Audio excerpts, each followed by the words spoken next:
Imagine this, your bank account is empty, your credit cards are maxed out, you have just 30 days before you lose everything you've worked hard to build. Then, out of the blue, a customer calls with a deal that saves your business. Sounds like a movie, right? But this is real life for many entrepreneurs. Here's the truth, not every story has a happy ending. For every business saved at the last second, many others don't make it. The difference, it's not just luck. Most entrepreneurs think they know risk, but 9 out of 10 face a moment where their business is on the edge of collapse. The difference between surviving and failing isn't what you might expect. You've heard stories of founders who risked everything, mortgaging homes, eating cheap meals, and pushing through until a big break saved them. But those stories miss a key point.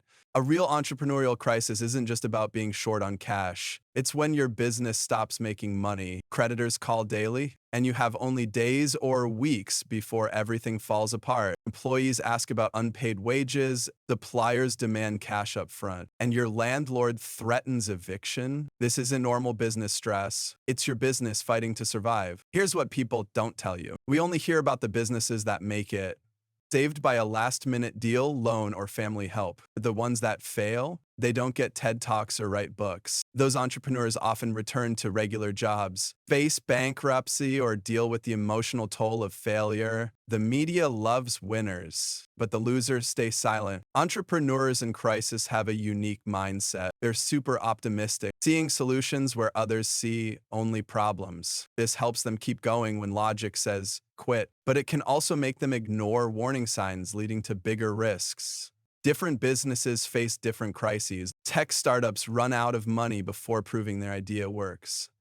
Service businesses spend too much to get customers, only to find their plans don't add up. Manufacturers get stuck with unsold inventory. Retail stores can be wiped out by a bad season. Each industry has its own challenges and timelines. Crises often hit early on when founders misjudge costs or expect sales too soon. Others happen years later when growth funded by debt or savings runs dry. The riskiest time is often during expansion, when success makes entrepreneurs overconfident, stretching their resources too thin. Warning signs show up before a collapse. Entrepreneurs may freeze up, changing plans constantly instead of sticking to one. They avoid tough talks with investors or family. They start using credit cards for business costs, delay vendor payments, or chase sales without caring about profit. These habits create a downward spiral. Surviving often depends on things you can't control, like the economy or industry trends, but you can prepare,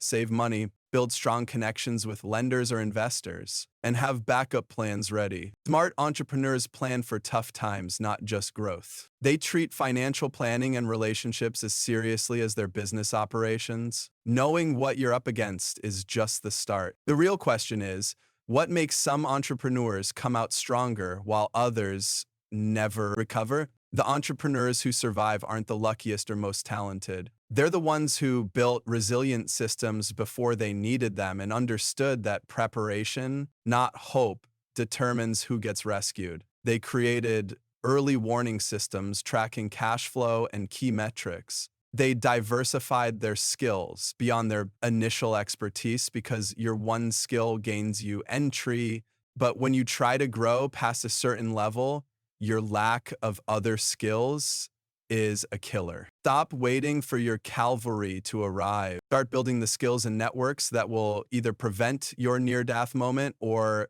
ensure you have multiple lifelines when it comes. Your next business decision should be evaluated not just on potential upside, but on whether it moves you closer to that financial cliff.